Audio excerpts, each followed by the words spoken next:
Aujourd'hui, nous allons voir comment déterminer le module et l'argument de Z. Nous avons trois exemples devant nous. Z égale à I plus 1 plus I tangente θ. Nous avons aussi Z égale à moins sinus θ plus I cosinus θ. Et enfin Z égale à cosinus θ plus I sinus θ sur cosinus θ moins I sinus θ. On va chercher à déterminer le module et l'angle. L'angle là, c'est-à-dire l'argument en tant que tel. Donc maintenant, pour déterminer ça, qu'est-ce qu'on va faire? Il faut rappeler, par exemple, lorsqu'on a par exemple l'expression, cette expression cosinus θ plus I sinus θ, c'est-à-dire quoi? Ici, c'est ça le module. C'est ça le module, et ça c'est l'argument. Lorsque vous voyez θ là, c'est ça l'argument. Vous voyez, n'est-ce pas? Donc comment on va trouver le module des Z? Pour trouver le module des Z, vous voyez, pour une expression qui est donnée sous cette forme, Z égale à A plus I B, là on va prendre la racine carrée de A carré plus B carré, c'est-à-dire la partie réelle au carré plus la partie imaginaire au carré. Donc maintenant ici, ça c'est dans le cas où si on donne l'expression de cette manière A plus IB. Mais pour ce cas, qu'est-ce qu'on va faire? On va ramener en sorte que ça va être le module de Z en facteur de cosinus θ plus I sinus θ. À cet effet, on va faire quoi ici? On va prendre le premier cas. Pour le premier cas, nous avons Z égale à quoi ici? 1 plus I tangente θ. On va faire une transformation. Maintenant, pour faire la transformation, on va faire quoi ici? Nous allons avoir ici, on revient ici à la suite, ce qu'on aura ici 1 plus I. Or, tangente θ est égal à quoi? Est égal à sinus θ sur cosinus θ. Vous voyez, n'est-ce pas? On va faire le développement. Pour développer ça, on aura ici 1, n'est-ce pas? C'est comme si on a 1 sur 1 plus I fois sinus θ sur cosinus θ. J'espère que une personne qui est déjà en terminale, ça ne va pas les dépasser. C'est-à-dire quoi? On a cette fraction additionnée avec cette fraction. Il suffit de réduire au même dénominateur. Pour réduire au même dénominateur, on va faire quoi ici? 1 fois cosinus θ plus sinus θ, puisqu'on va multiplier par 1. Ici aussi, ça va donner toujours cette expression, puisque 1 est net pour la multiplication. Nous aurons quoi ici? Nous aurons cosinus θ plus I sinus θ, n'est-ce pas? Le tout sur cosinus θ. C'est-à-dire on a fait le produit, ça fois ça, n'est-ce pas? Plus ça fois ça. Ça c'est pour avoir le numérateur. Ensuite, ça fois ça pour avoir le dénominateur. Donc 1 comme net pour la multiplication. C'est comme ça on le fait par apparaître. On aura quoi ici ensuite? Lorsqu'on a cette expression, on peut l'écrire autrement aussi. 1 sur cosinus θ, n'est-ce pas? Fois toute cette expression cosinus de θ plus I sinus θ. Vous voyez, n'est-ce pas? Or, on retrouve déjà ici ça, cette expression, ça peut représenter le module de l'argument, le module de Z. Et l'argument, ce n'est rien autre que θ. Donc, on aura ici le module de Z. Est égal à 1 sur cosinus θ et argument de Z est égal à θ. Vous voyez, n'est-ce pas? On va prendre le deuxième exemple aussi. Qu'est-ce qu'on va avoir? Pour le deuxième exemple, nous allons avoir ici moins sinus de θ plus I cosinus de θ. Vous voyez? On a dit quoi?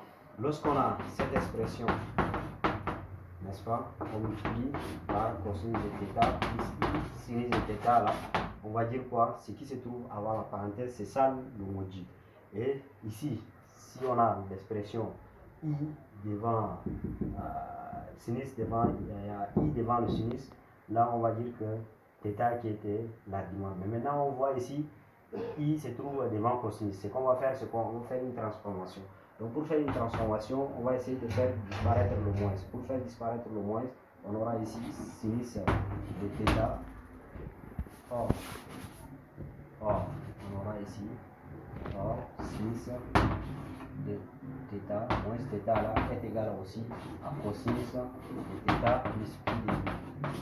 Et cosinus de θ là est égal aussi à sinus de θ plus pi. Vous voyez, n'est-ce pas? On va venir remplacer ici. Qu'est-ce que ça va nous donner? Ça va nous donner ici Z égale à cosinus, n'est-ce pas? De θ plus pi, n'est-ce pas? Plus I sinus de θ plus pi. voyez, n'est-ce pas? Donc, quand on fait de cette manière, on aura, ça c'est notre argument, et c'est comme si nous avons un en facteur. Donc, module de z est égal à 1, et argument de z est égal ici à θ plus pi demi.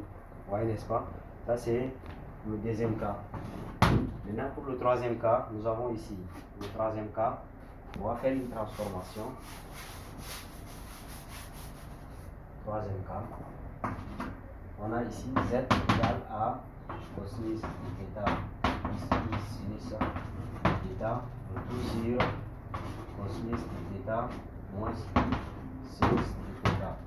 Maintenant, ça, on va l'écrire sous forme exponentielle. Pour écrire sous forme exponentielle, on va avoir ici, pour ça, qu'est-ce que ça va nous donner ici?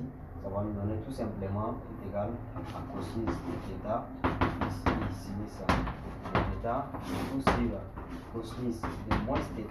Cosinus de moins θ, ça va nous donner cosinus de θ plus sinus. On va écrire bien sinus de moins θ. Or, sinus de moins θ, ça va nous donner moins sinus θ. C'est comme si on a fait une petite transformation. On a fait apparaître le séquent entre parenthèses. On aura ici quoi?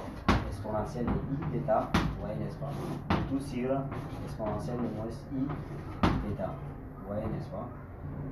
Donc, ce qu'on va faire ici, si on a cette expression, on peut avoir vraiment expo i θ, n'est-ce pas, fois exponentielle.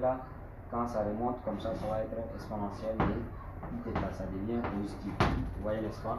Donc on aura quoi ici?